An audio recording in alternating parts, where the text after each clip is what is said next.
दोस्तों, सऊदी अरब ने अब तक का सबसे बड़ा और सबसे शानदार मेगा प्रोजेक्ट रिवील कर दिया है। सऊदी क्राउन प्रिंस मोहम्मद बिन सलमान माउंटेन्स और डेजर्ट्स के बीच में 170 किलोमीटर लंबी और 500 मीटर ऊंची एक सिटी बनाने जा रहे हैं, जिसको मिरर लाइन का नाम दिया गया है और इसे हकीकत में बदलना 2000 वर्ल्ड ट्रेड सेंटर्स को एक दूसरे के साथ 2 बार बनाने के बराबर है। जबकि दुनिया भर में ऐसी सिर्फ 12 स्काई स्क्रैपर्स ही बनाई गई हैं और इन जैसी 4000 फलकछुती इमारतों को एक ही वक्त में और एक साथ बनाना एक इम्पॉसिबल काम लगता है।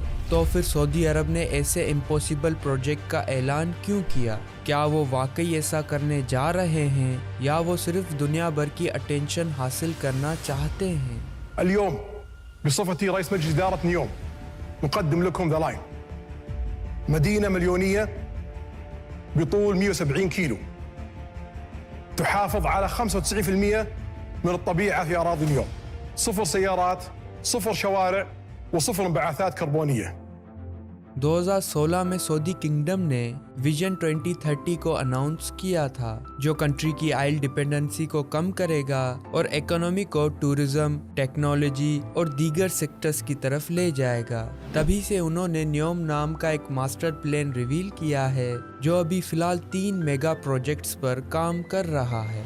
डेवलपमेंट का पहला हिस्सा एक तैरता हुआ 8 साइडेड इंडस्ट्रियल कॉम्प्लेक्स होगा, जिसको ऑक्सेगोन का नाम दिया गया है, जो रेड सी की तरफ से आने वाली कार्गो शिप्स के बंदरगाह के तौर पर इस्तेमाल होगा। इसके अलावा न्योम सिटी में एक ट्रोजिना नाम का बहुत बड़ा आउटडोर स्कीइंग पार्क भी बनाया जाएगा, जो इंटरटेनमेंट और इवेंट्स को और भी ज्यादा मजेदार बना देगा। लेकिन इनमें से कोई भी प्लान मिरर लाइन जैसे मैसिव प्लान का कोई मुकाबला नहीं कर सकता।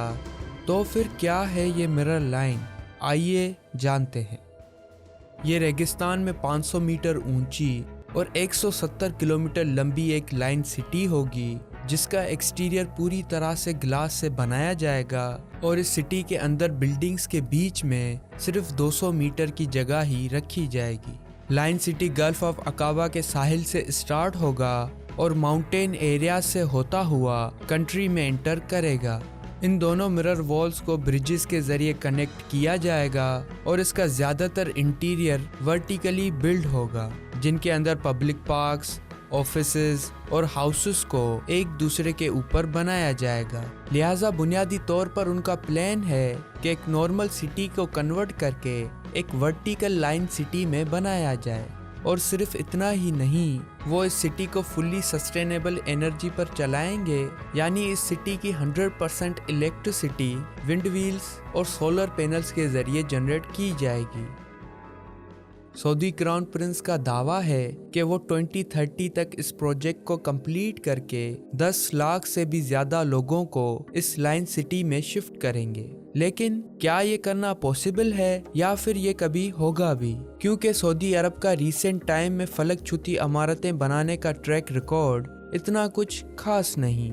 मिसाल के तौर पर जैसे जेडा टावर, जो वर्ल्ड की टॉलेस्ट बिल्डिंग बनने जा रही थी, उसकी कंस्ट्रक्शन भी अब रुक चुकी है। और अगर मिरर लाइन को इलिनॉय के ग्रैंड प्लेन से कंपेयर किया जाए, जो शिकागो की तरफ से अनाउंस किया गया था, तो लगभग 60 साल पहले ये बिल्डिंग 1 माइल ऊंची होनी चाहिए थी, लेकिन वो कभी कंस्ट्रक्ट हुई ही नहीं।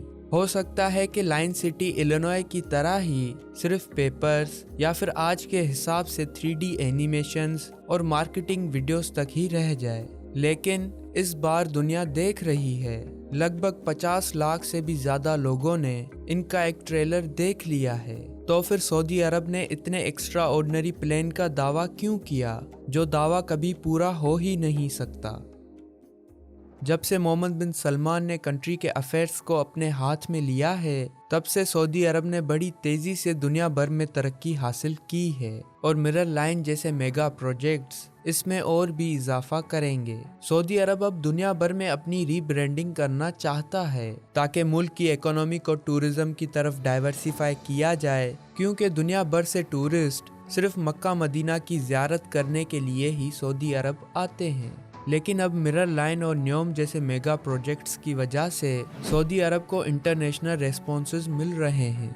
حالانکہ ان میں سے زیادہ تر ریسپانسز پازیٹیو نہیں ہیں اور سعودی عرب سے بہت سے سوال بھی کیے جا رہے ہیں، جیسے کہ وہ 100% سسٹینیبل ٹرانسپورٹ سسٹم بنانا چاہتے ہیں، لیکن اسے بلڈ کرنے میں جو کاربن ڈائی آکسائیڈ کا اخراج ہوگا اس کا کوئی ذکر نہیں کیا گیا۔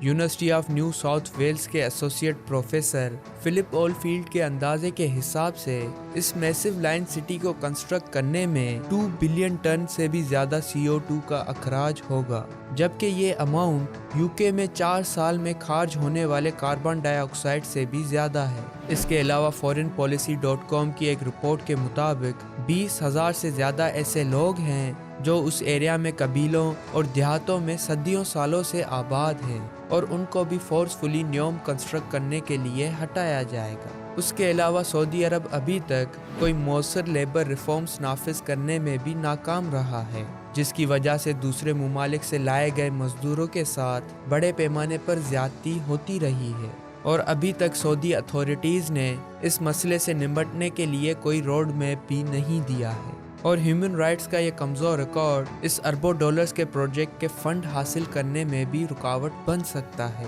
لیکن سعودی عرب کو یہ امید تھی کہ وہ فورین انویسٹرز کو قائل کر پائیں گے، لیکن ویسٹرن ورلڈ نے سعودی عرب کا بڑے پیمانے پر بائیکاٹ کیا اور اکنامک پارٹنرشپ کو بھی مزاحمت کا سامنا کرنا پڑا، یہاں تک کہ اگر ان کو فنڈز مل بھی جائیں تب بھی نیوم اور مرر لائن کے کچھ منصوبے ایسے ہیں جو حقیقت میں بدلنا مشکل ہی نہیں ناممکن لگتا ہے، اور زیادہ تر کومنٹیٹرز کا خیال ہے کہ جو ڈیزائن ابھی میڈیا پلیٹ فارمز پر دکھائے جا رہے ہیں وہ حقیقت میں ان سے بہت ہی مختلف ہوں گے۔ لیکن جہاں تک مرر لائن کا خیال ہے، کیا واقعی لوگ ایسی جگہ پر رہنا پسند کریں گے؟ کیونکہ ابھی کے لیے تو ہم مرر لائن کو صرف ایک کانسیپٹ آئیڈیا کے طور پر دیکھ رہے ہیں، لیکن حقیقت میں اسے بڑے پیمانے پر اوور اسکیلڈ کیا گیا ہے، اور اس پروجیکٹ کو بہت ہی مشکلات کا سامنا بھی کرنا پڑے گا، جیسے ہیومن رائٹ ابیوزز اور CO2 کا اخراج۔ لیکن آپ کو کیا لگتا ہے، کیا یہ پروجیکٹ کبھی پورا ہو پائے گا یا پھر یہ صرف ایک سائنس فکشن فینٹیسی ہی رہ جائے گی؟ آپ کا پیارا اوپینین ہمیں کمنٹ سیکشن میں ضرور بتائیں۔ ہم پھر ملتے ہیں نیکسٹ کسی اور ایکسپینسو ویڈیو میں، تب تک کے لیے اللہ حافظ۔